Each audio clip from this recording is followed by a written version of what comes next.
curso do Saber Direito desta semana é de Direito Administrativo. Você vai saber mais sobre os agentes públicos na Constituição. O curso trata de aspectos constitucionais e legais dos concursos públicos, direito de greve, sistema remuneratório de servidores, além de estabilidade, estágio probatório e acumulação de cargos. As aulas são com a professora Fernanda Marinella. Olá! No nosso encontro de hoje nós vamos falar de agentes públicos, no nosso curso Saber Direito. Nós vamos falar, na verdade, dos aspectos constitucionais dos nossos agentes públicos. E vamos observar, então, no que diz respeito aos agentes, pontos importantes. Principalmente vimos, então, o conceito de agente público. E vimos que agente público é todo aquele que exerce função pública, seja de forma temporária ou de forma permanente, com ou sem remuneração. Digo sempre um único dia, uma única vez, não ganhou nada por isso, mas naquele momento o sujeito é agente público. E passamos a observar então a classificação dos nossos agentes, a entender quem é agente político, lembrando que é aquele que está no comando do Estado, aquele que está no comando de cada um dos poderes. Observamos ainda os servidores estatais e subdividimos então em duas categorias. Falamos de servidores públicos e falamos de servidores de entes governamentais de direito privado. Observamos ainda os particulares em colaboração, que é aquele particular que não perde a qualidade de particular, mas que num dado momento ele exerce função pública. Mas nós observamos que no serviço público a acessibilidade é ampla e que brasileiros e estrangeiros podem ser servidores públicos na forma da lei, mas que a porta de entrada, a condição de acessibilidade é o concurso público. Vimos que o concurso público é uma escolha meritória, falamos do princípio da impessoalidade, do princípio da isonomia e observamos então que os requisitos para o concurso público eles precisam estar previstos em lei, precisam ser compatíveis com as atribuições do cargo e além disso eles precisam estar previstos no edital e que o candidato aprovado no concurso ele tem mera expectativa de direito, mas que em algumas situações é reconhecido o direito subjetivo do candidato. E verificamos, por exemplo, o caso da preterição, os vínculos precários. Falamos ainda daqueles candidatos aprovados dentro do número de vagas e durante o prazo de validade do concurso. Observando que aqueles que estão fora do número de vagas, se há surgimento de novas vagas, é preciso ter direito subjetivo à nomeação quando reconhecida a arbitrariedade praticada pela administração pública. Caso contrário, o direito subjetivo não é automático nesse caso. Observamos ainda que o servidor público ele pode exercer greve e a previsão é do artigo 37(7) da Constituição Federal. E além disso, verificamos que o servidor tem direito à estabilidade. Estabilidade prevista no artigo 41 da nossa Constituição Federal. Lembrando que a estabilidade tem como requisitos, então, a ocupação de um cargo efetivo, 3 anos de exercício e ainda a aprovação na avaliação especial de desempenho. Mas ele pode perder a estabilidade e pode perder em razão de um processo administrativo com contraditória e ampla defesa, através de um processo judicial transitado em julgado ou então através de uma avaliação periódica de desempenho. Importante lembrar que estabilidade está linkado, está interligado com estágio probatório, que hoje também tem o prazo de 3 anos. Mas no nosso encontro de hoje, nós vamos complementar a nossa história falando um pouquinho sobre sistema remuneratório. Lembre-se então das regras para que os servidores públicos recebam a sua remuneração. Como é possível? Como se fixa? E se for para dar aumento, como isso funciona? Vamos entender melhor um pouquinho então sobre o sistema remuneratório dos nossos servidores públicos. E no nosso último encontro, nós vamos falar do regime de acumulação. Será que um servidor público pode exercer um mandato eletivo? Como isso funciona no Brasil hoje? Mas isso fica para a nossa próxima aula, que o nosso encontro agora nós vamos falar de sistema remuneratório e como isso funciona, né? Como é o servidor público ou o pagamento para os nossos servidores públicos no Brasil hoje? Bom, primeiro é importante perceber que o nosso texto constitucional, a partir de 1988, ele sofreu algumas mudanças neste assunto. Tivemos mudanças, então, a partir da Emenda Constitucional 19 de 1998 e também tivemos mudança a partir da Emenda Constitucional 41 de 2003. Então, importante, dois marcos que trataram, então, a respeito da remuneração dos nossos servidores públicos. Mas para começar a tratar desse assunto, primeiro ponto importante é entender quais são as modalidades, que tipo de remuneração o nosso servidor ele poderá receber, quais são as categorias então remuneratórias. Bom, aqui nós já encontramos uma confusão, né?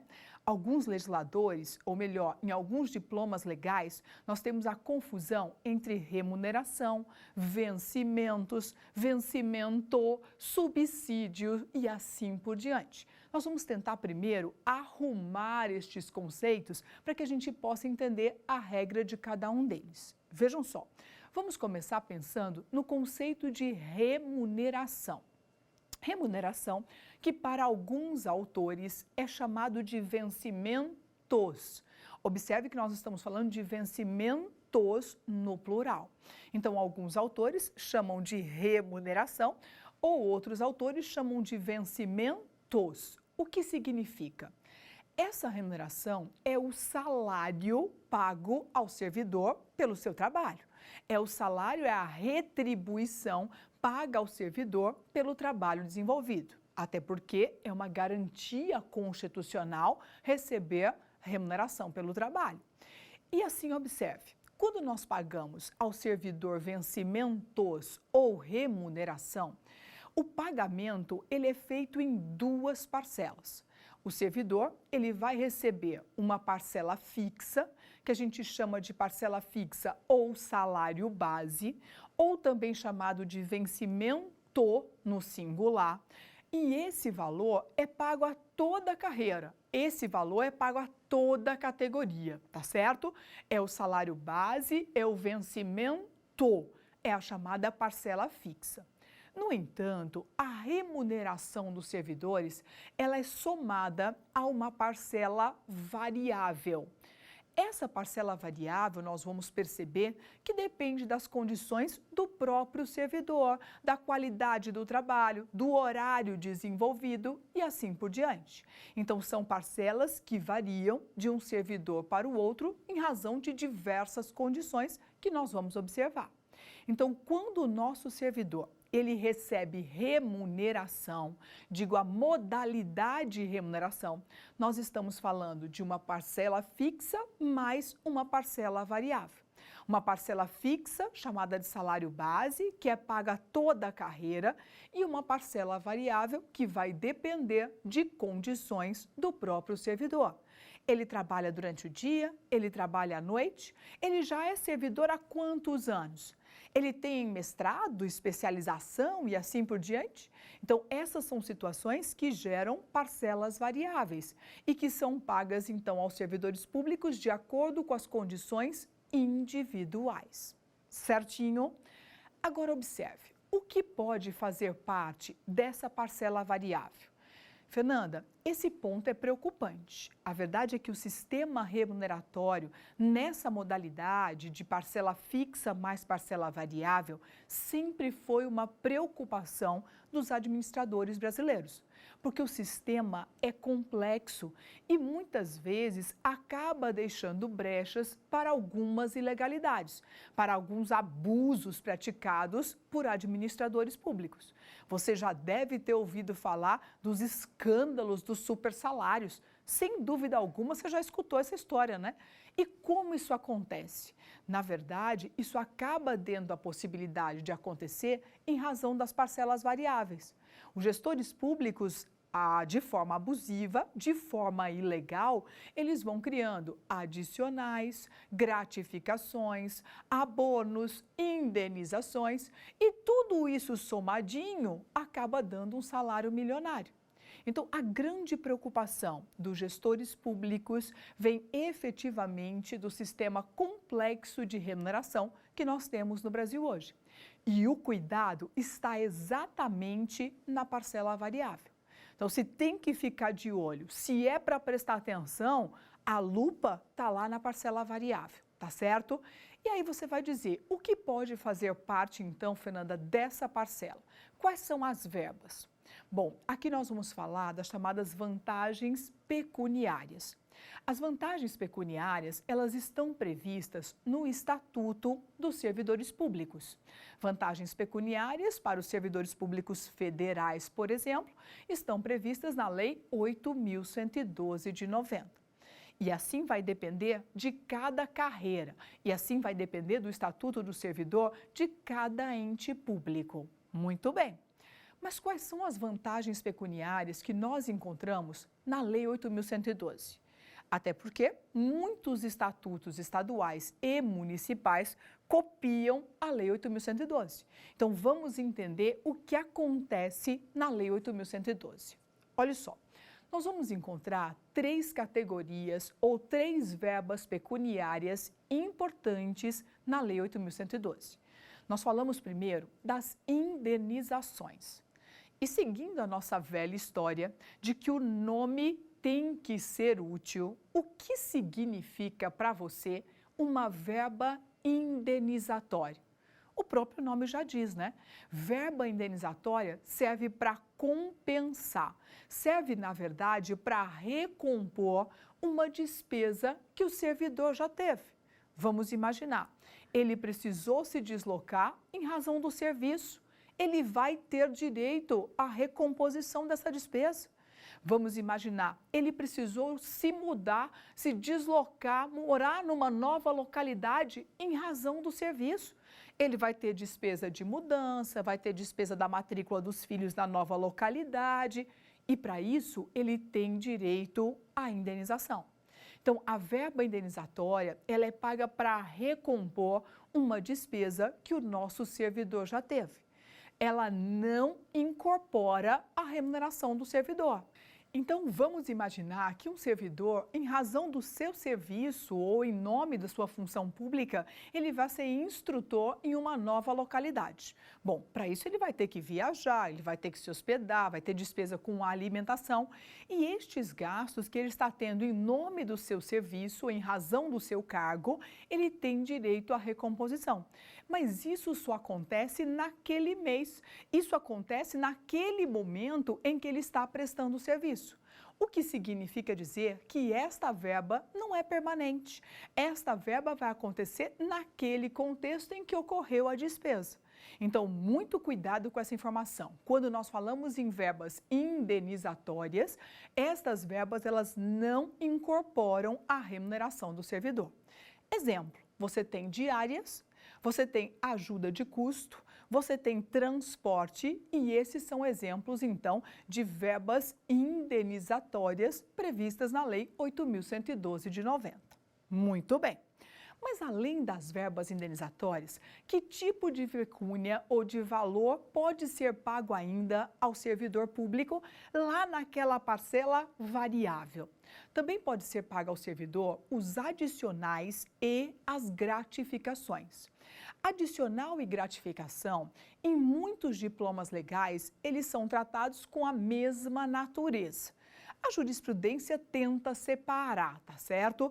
Mas, na verdade, há muita confusão na doutrina e na jurisprudência quanto à distinção destas duas verbas remuneratórias. Mas quando elas são pagas para você perceber? Vejam só, quando nós falamos de gratificação ou adicional, nós estamos falando da recomposição ou de um pagamento em razão do cumprimento de um requisito pelo servidor que está previsto previamente em lei.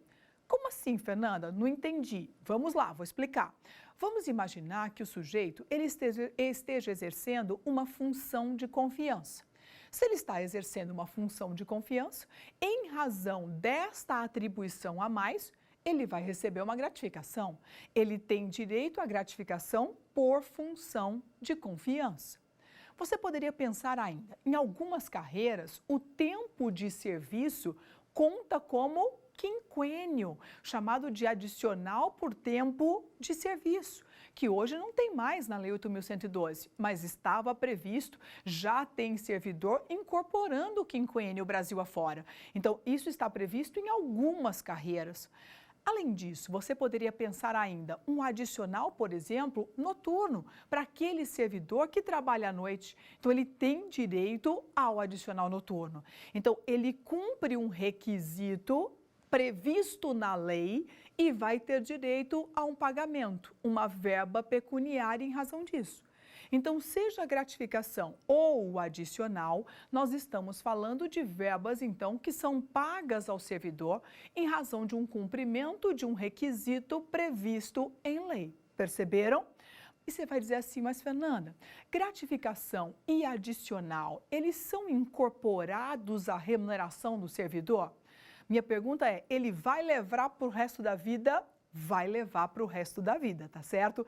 Inclusive, vale lembrar que tem decisão do Supremo Tribunal Federal reconhecendo que a gratificação tem que ser paga, inclusive, para os inativos. Tem que ser pago, inclusive, para o inativo quando ela é incorporada ou quando ela é instituída após a aposentadoria.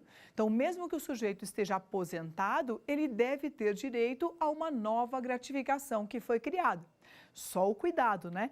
Essa garantia só existe para aqueles que entraram no serviço público antes do fim da paridade. Por que eu estou dizendo isso? Porque a partir da emenda constitucional 41, servidor público não tem mais direito à paridade quando aposentado. Para aqueles que entraram depois da emenda, o aumento dado ao servidor da ativa não será dado ao inativo, lembre-se disso. Então, para os servidores que entraram depois da emenda, essa garantia na inatividade não irá acontecer mais. Mas é importante que você perceba que as gratificações e os adicionais, elas são incorporadas, são verbas incorporadas à remuneração dos nossos servidores públicos. Mas para confirmar se a ideia está correta, vamos dar uma olhadinha como isso aparece em concurso? Olha lá então, vamos para o nosso quiz para dar uma olhadinha como isso aparece em prova. Olha só.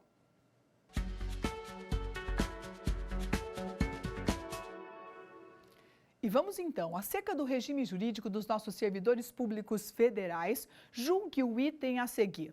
Além do vencimento, poderão ser pago ao servidor as seguintes verbas: indenizações, gratificações e adicionais, incorporando-se as duas últimas ao vencimento ou provento, nas condições indicadas na lei.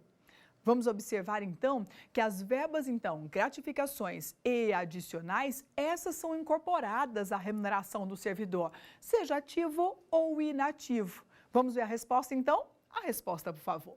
Olha lá, a resposta correta é isso mesmo. Então, remuneração de servidor público é somado aos adicionais, as gratificações e as indenizações. Indenização não incorpora, gratificação e adicional podem ser incorporados de acordo com a previsão legal. Importante esse assunto. Agora, tem uma questão que também vale lembrar. E aí, pensando no sério combate à corrupção, pensando no combate aos salários milionários, abusivos e ilegais, um cuidado. O nosso texto constitucional hoje não permite o pagamento dessas verbas pecuniárias em cascata. O que significa isso? Eu não posso sair acumulando estas verbas. Eu não posso sair somando uma verba atrás da outra. Isso vai impedir que o efeito cascata, ou que é o super salário, ele venha a acontecer.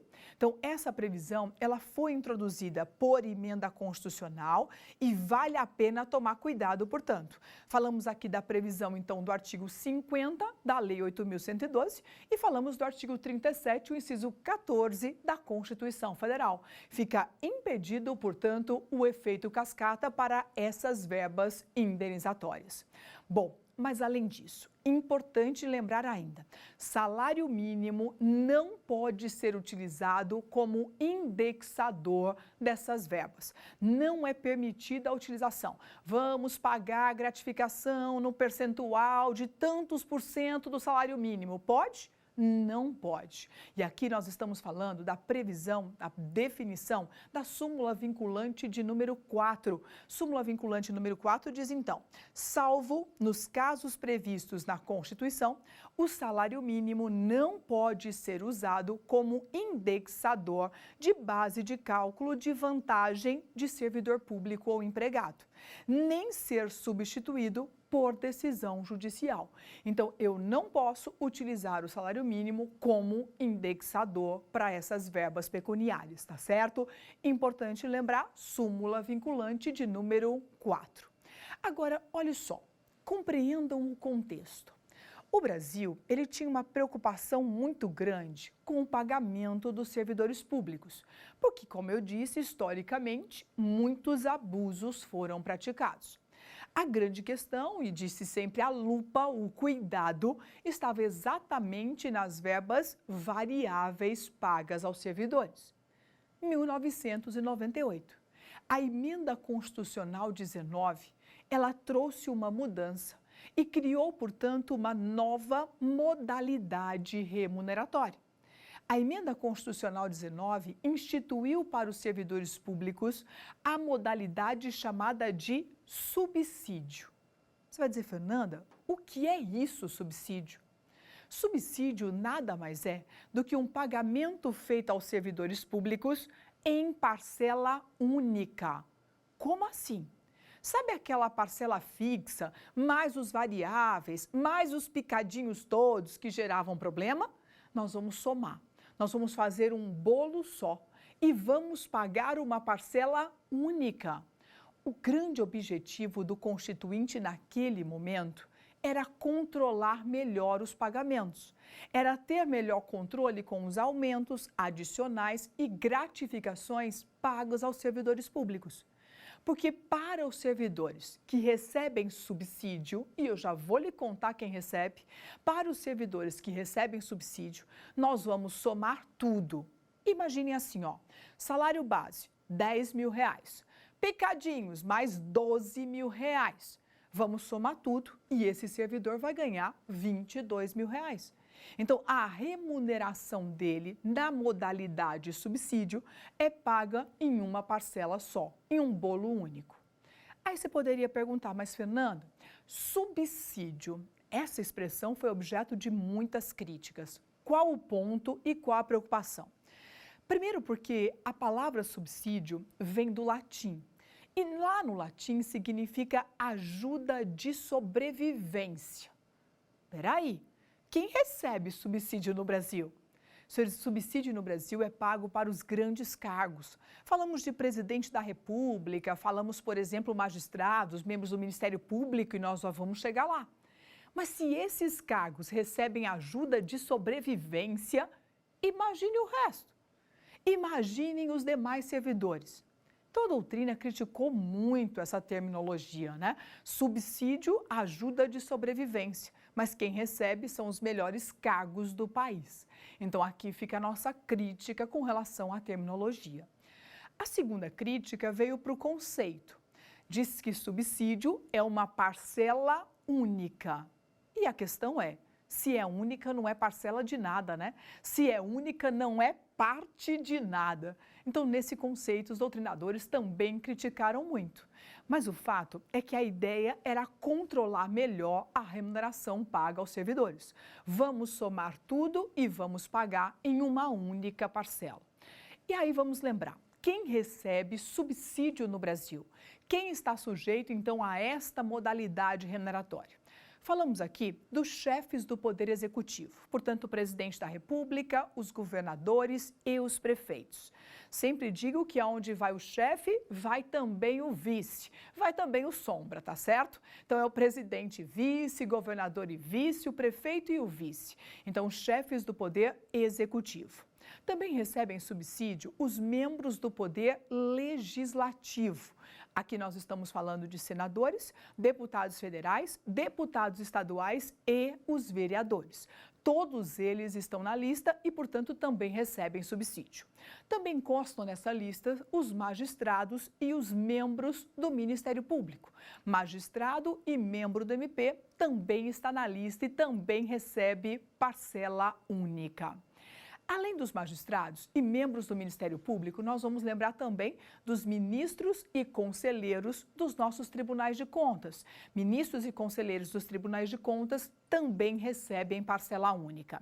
Recebem parcela única membros da AGU, procuradores e defensores públicos. Membros da AGU, procuradores e defensores públicos. Além deles, todos os policiais. Aqui o cuidado. Toda a carreira da polícia, seja a polícia rodoviária, ferroviária, todos os policiais, eles também recebem subsídio. E ainda nessa lista, nós temos todos os demais servidores que, pela lei, titulares de cargos efetivos, também vão receber subsídio. Tá certo? Então, olha o cuidado. Vou repetir nossa listinha, hein? Falamos, então, de chefes do Poder Executivo, presidente, governador, prefeito, vice, com eles os auxiliares imediatos deles, lembre-se aqui, ministros de Estado, secretários estaduais e os secretários municipais. Falamos ainda dos membros do Poder Legislativo, senadores, deputados federais, estaduais e os vereadores. Falamos ainda dos magistrados e membros do Ministério Público, magistrados e membros do MP. Falamos ainda dos ministros e conselheiros dos tribunais de contas. Observamos ainda os membros da AGU, procuradores e defensores públicos, membros da AGU, procuradores e defensores públicos, e ainda vamos lembrar aqui dos nossos policiais. Toda a carreira da polícia também está sujeita, então, a subsídio e também vai receber subsídio. Além desses, os demais servidores organizados em carreira que a lei determinar assim, que a lei disciplinar assim. Lembrando só, parênteses, o que é um servidor organizado em carreira, hein? Você se lembra desse conceito? Olha lá, servidor organizado em carreira é aquele que tem plano de ascensão funcional. São aquelas carreiras que você tem plano de crescimento, você tem plano de ascensão funcional. Então, todos os demais servidores organizados em carreira, eles podem receber subsídio, tá certo? Então, cuidado com essa listinha, perceberam? São os grandes cargos no país e, portanto, recebem ajuda de sobrevivência. Brincadeira, recebem subsídio, tá certo? Então, subsídio sempre pago em uma única parcela. Aí você vai dizer assim, mas Fernanda, tá tudo incluído nessa parcela? Todas as verbas são somadas nesta parcela? Como isso funciona? Aqui tomem cuidado, nós temos duas regrinhas, duas verbas que não estão incluídas nesse bolo, nesse pacote, nesse pagamento único. São duas verbas que estão fora da parcela única. A primeira delas são as verbas indenizatórias. A verba indenizatória, ela fica fora da parcela única porque ela não é permanente, ela não incorpora a remuneração do servidor. Como ela não incorpora, eu pago neste mês porque ele viajou, no próximo mês ele não viaja, não vai receber. Então, ela não pode fazer parte do bolo da parcela única do subsídio, tá certo? Mas, além das verbas indenizatórias, o que mais? Você poderia estar pensando assim, Fernanda, chegou o Natal e tem o 13º. Nós temos aí a gratificação natalina, não é? Se esses servidores têm direito, eles vão receber, mas esta verba está incorporada no bolo, no subsídio? Ou então, tem um período do ano que o trabalho é mais intenso e o servidor tem que fazer hora extra, horário extraordinário. E aí vem a pergunta, ele vai receber fora da parcela única, além do subsídio? Como isso funciona? Nós estamos falando de verbas que estão previstas no artigo 7º da Constituição Federal, que são pagas ao trabalhador comum, mas que também são aplicadas aos servidores públicos. E estas verbas, elas ficam, portanto, fora certo subsídio. Elas ficam fora dessa parcela única. Então, nós estamos falando das verbas previstas no artigo 39, parágrafo 3º da Constituição Federal. São verbas pagas ao servidor público, mas que estão definidas para o trabalhador comum, que estão definidas no artigo 7º da Constituição Federal. Nós estamos falando aqui, exemplo, 13º, o adicional noturno, o horário extraordinário. Então, são verbas pagas ao trabalhador comum que também estão previstas na Constituição Federal para os nossos servidores. Então, essa parcela não é somada ao bolo. Pagamos, então, a parte esse valor, tá certo? Então, cuidado com essa informação. Falamos do artigo 39, parágrafo 3º e falamos das verbas indenizatórias. Somente estas podem ser pagas fora da parcela única. Quem recebe subsídio recebe um valor pré-determinado, só ficando fora deste valor verbas indenizatórias e as verbas previstas no artigo 39, parágrafo 3º da Constituição Federal. Combinados? Muito bem. Olha só, além das nossas modalidades remuneração e subsídio, nós também temos a modalidade proventos, que é aquela paga ao servidor em inatividade. Servidores inativos têm direito a proventos. Muito bem. Bom, mas como se fixa a remuneração no Brasil hoje? Será que um determinado governador, para se entender bem com os seus servidores, poderia, por decreto, conceder um aumento aos servidores?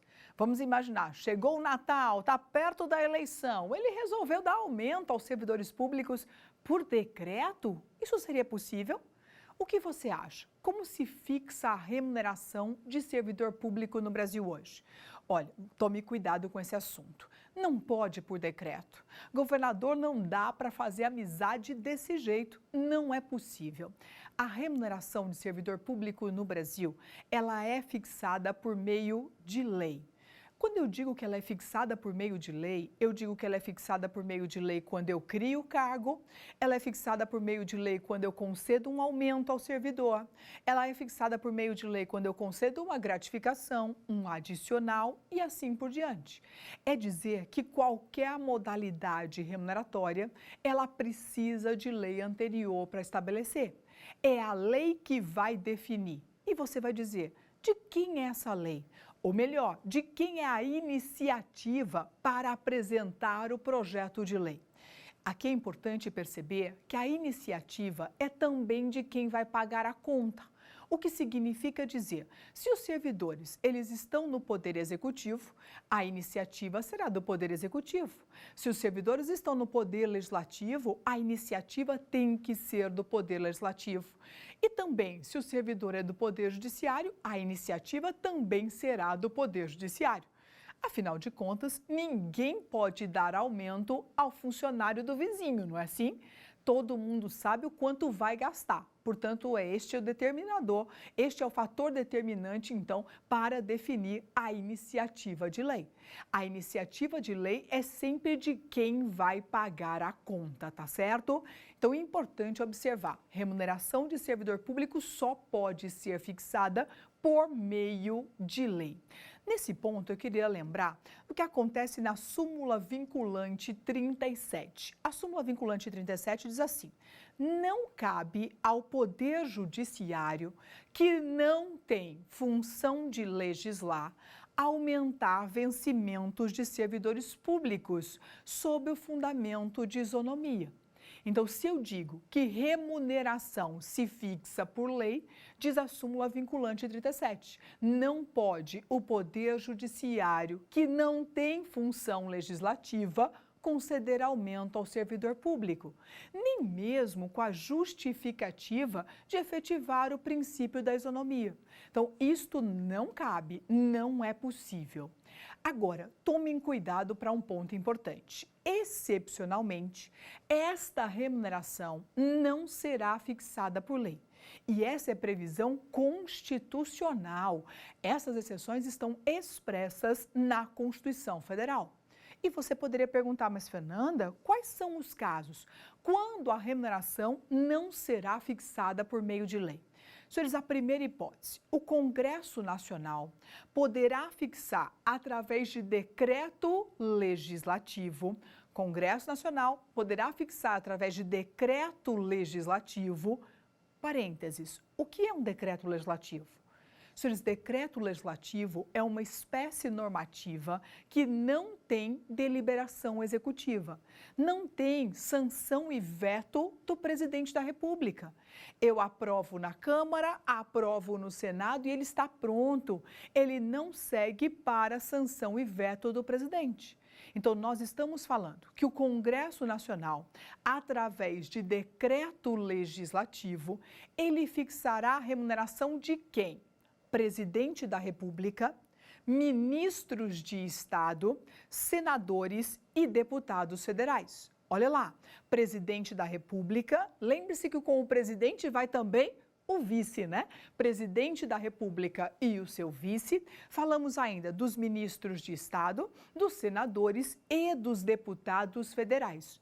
Então, a remuneração do presidente e vice, ministro de Estado, ou deputado federal e senador, eles serão fixados por decreto legislativo do Congresso Nacional. Senhores, cuidado, há uma certa divergência doutrinária se o instrumento é decreto legislativo ou se o instrumento é resolução da Casa, mas posiciona-se a maioria no decreto legislativo. Então, vamos ficar com a maioria. Congresso Nacional, através de decreto legislativo, então, fixa a remuneração destes cargos específicos: presidente e vice, ministro, senador e deputado federal. Agora, também é importante observar que a Câmara Municipal, através de decreto legislativo, também deverá fixar a remuneração dos vereadores.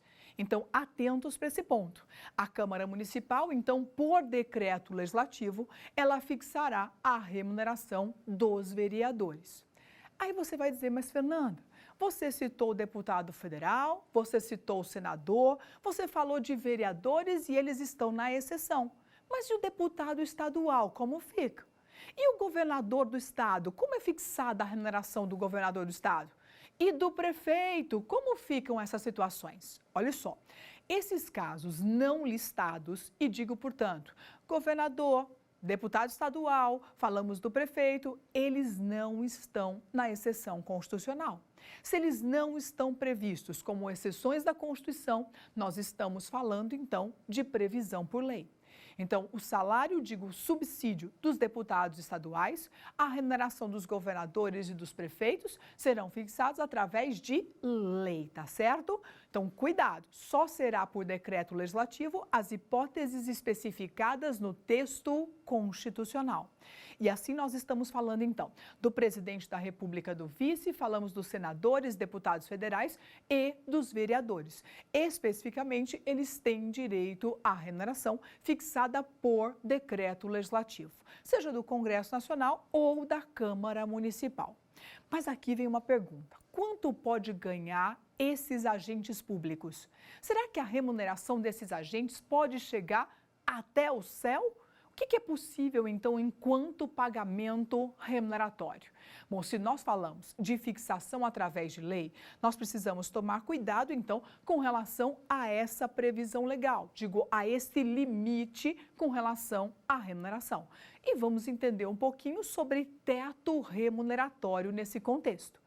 Mas antes de chegar no teto, vamos entender um pouquinho sobre algumas súmulas vinculantes do Supremo Tribunal Federal que também tratam do assunto. Verificando a súmula vinculante de número 39. O que disse o Supremo? Olha só, diz assim: compete privativamente à União legislar sobre vencimentos dos membros policiais, civis e militares e do Corpo de Bombeiros Militar do Distrito Federal. Então, cuidado, compete à União legislar sobre os policiais civis militares, digo, remuneração da Polícia Civil e Militar, do Corpo de Bombeiros Militar do Distrito Federal, a definição dessa remuneração. Então, compete à União legislar, súmula vinculante de número 39. Também vale conferir o que diz a súmula vinculante de número 42. E diz assim, ó: É inconstitucional a vinculação do reajuste de vencimentos de servidores estaduais e municipais a índices federais de correção monetária. Fernanda, como assim?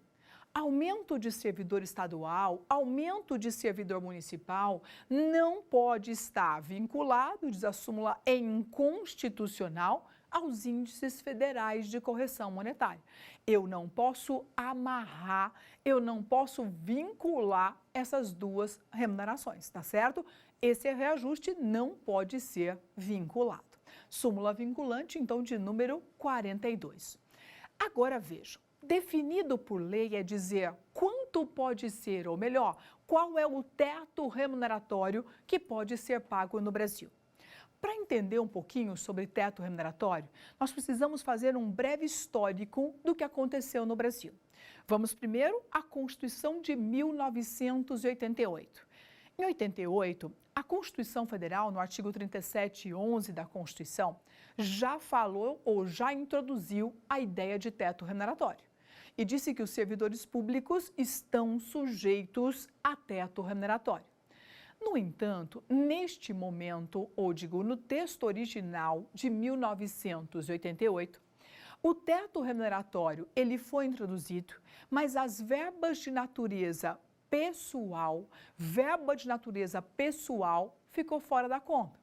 Então, se o servidor tinha lá uma gratificação, se o servidor tinha lá um adicional, se o servidor tinha direito a uma remuneração de natureza pessoal, essa remuneração não estava incluída no teto remuneratório. Então, se fala em teto, mas ao mesmo tempo, inúmeras verbas ficavam fora dele. Eu diria até que a exceção virou regra, tá? E o teto remuneratório foi morrendo, porque eram tantas verbas pessoais que ultrapassavam o teto que ele acabou perdendo muito a importância. Mas, depois disso, 1998, a Emenda Constitucional 19 de 1998 modifica a previsão do teto remuneratório. Modifica, portanto, o artigo 37, o inciso 11 da Constituição Federal. E diz, olha, de agora em diante, o teto remuneratório soma tudo. Não pode mais ter verba para fora, eu digo além dele.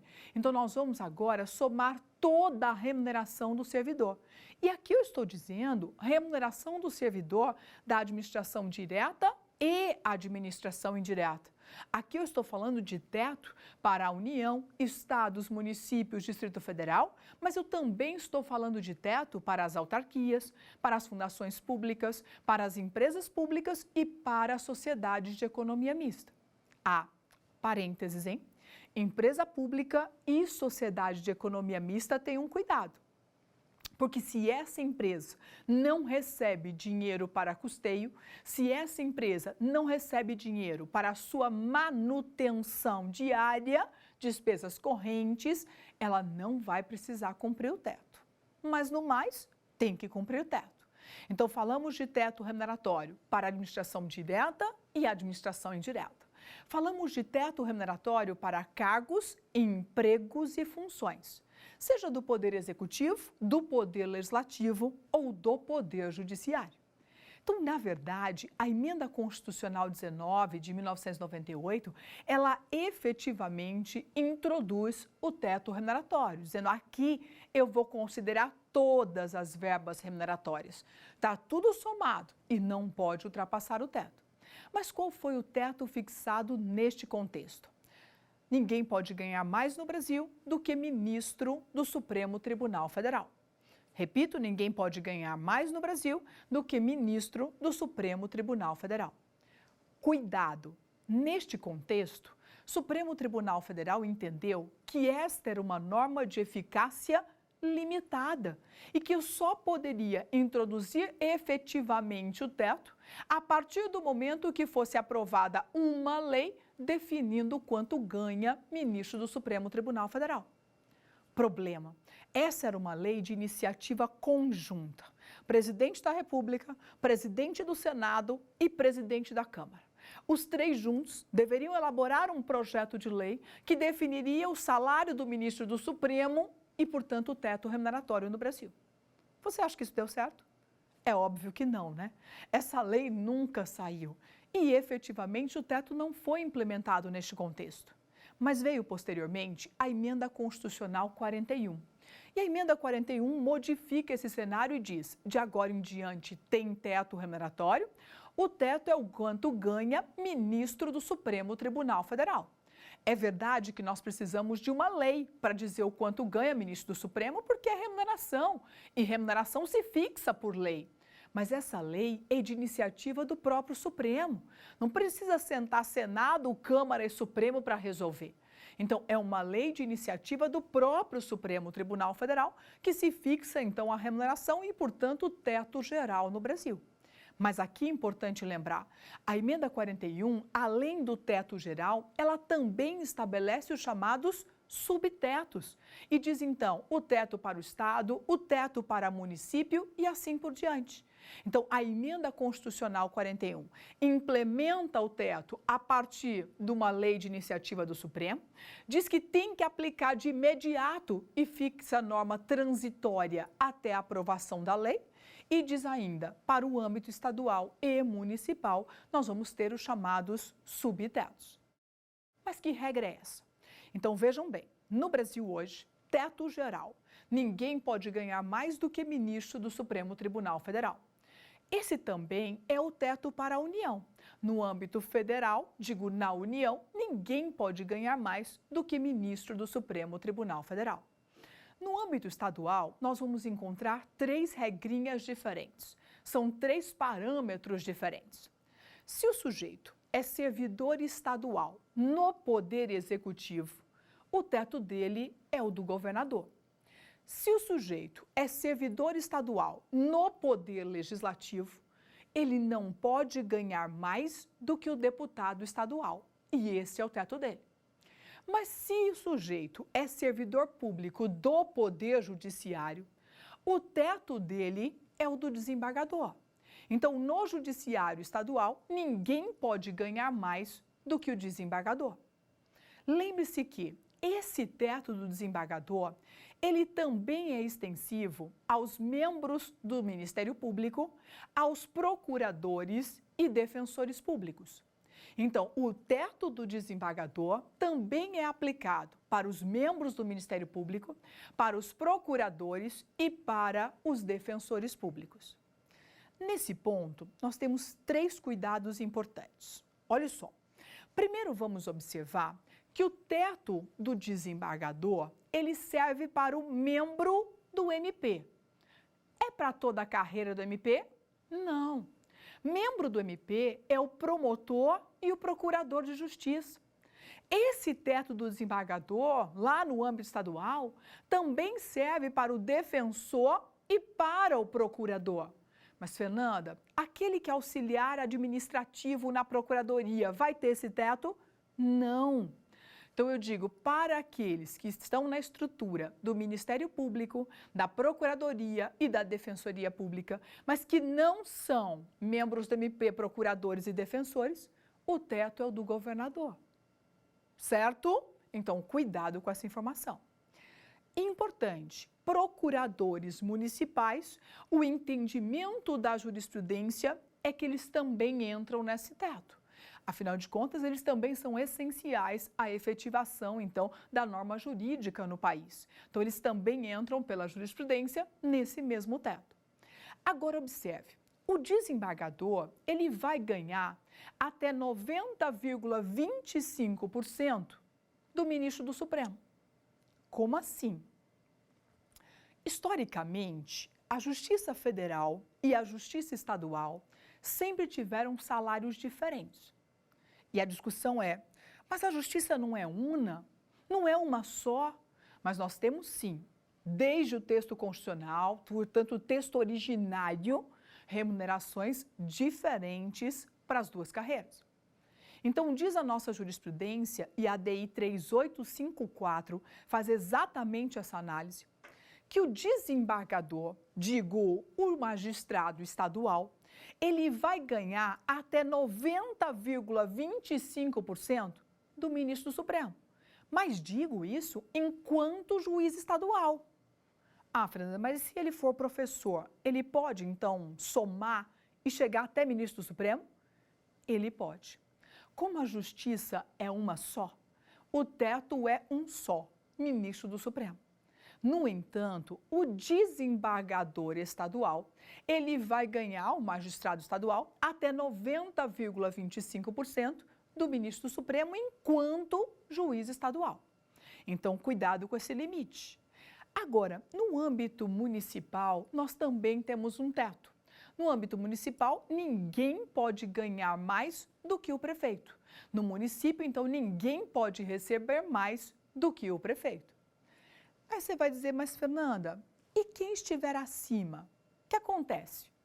O sujeito está ganhando acima do teto. O que vai acontecer agora? Senhores, a regra é cortar. Está acima do teto, a regra é cortar. Nós temos que retirar esta remuneração que excede o teto. Ah, mas é verdade que a nossa jurisprudência vem reconhecendo algumas poucas exceções. Então, nós vamos lembrar, tanto no CNJ quanto no CNMP, para a carreira da magistratura e a carreira do Ministério Público, nós vamos encontrar algumas peculiaridades. Até porque, se ele exerce atividade na justiça eleitoral, ele vai ter uma remuneração. Se ele recebe, ou se ele exerce atividade como professor, ele vai ter uma remuneração. Então, hoje nós encontramos algumas exceções para ultrapassar o teto. Mas a regra geral tem que cumprir o teto remuneratório. E quem estiver acima do teto, efetivamente, nós vamos ter o corte dessa remuneração. Mas para entender isso melhor, vamos ver como isso tem aparecido? Vamos dar uma olhadinha num quiz? Como isso aparece em concurso hoje?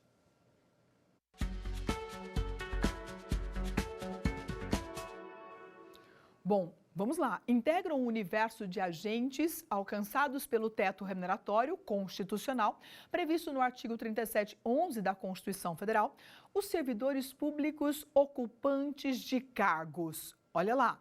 Funções e empregos públicos na administração direta, autárquica e fundacional, excluídos membros de poder e os detentores de mandato eletivo.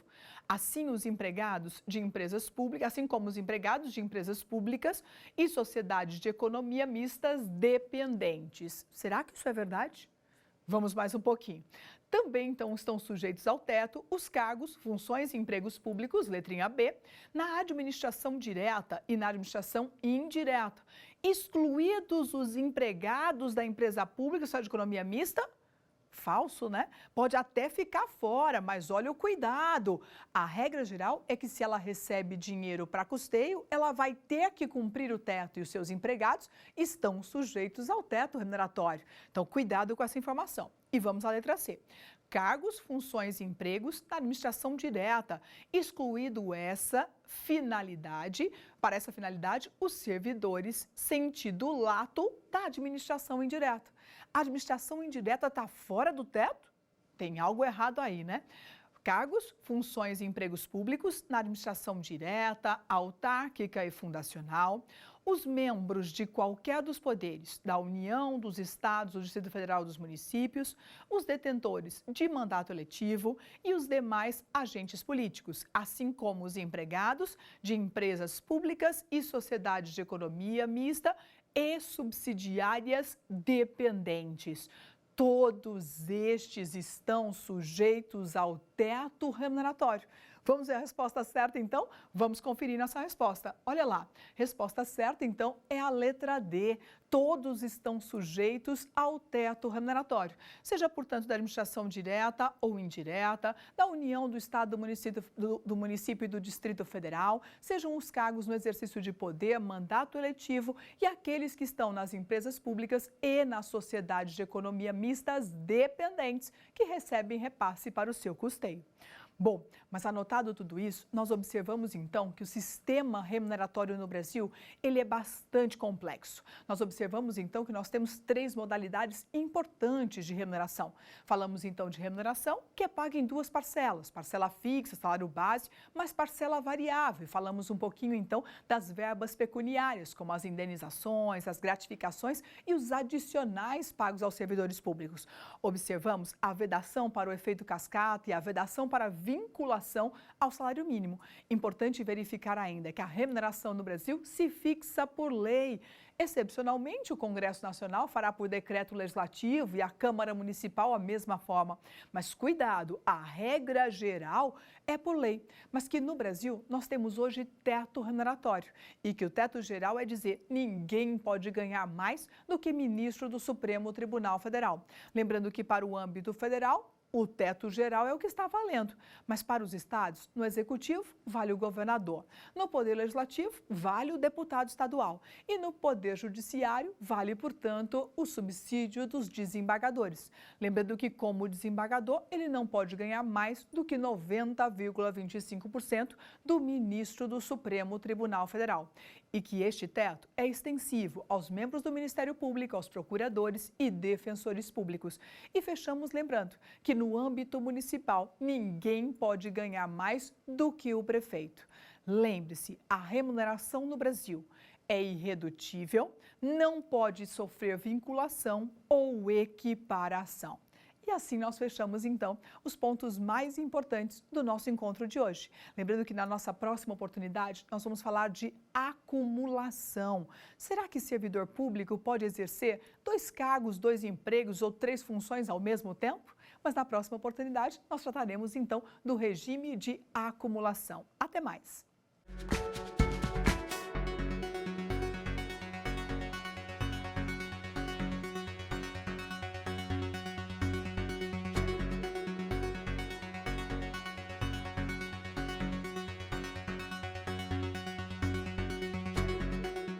Quer dar uma sugestão de tema para os cursos do Saber Direito? Então mande um e-mail para a gente, saberdireito@stf.jus.br, ou entre em contato por WhatsApp.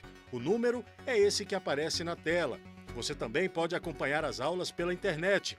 Acesse tvjustiça.jus.br ou o nosso canal no YouTube, TV Justiça Oficial.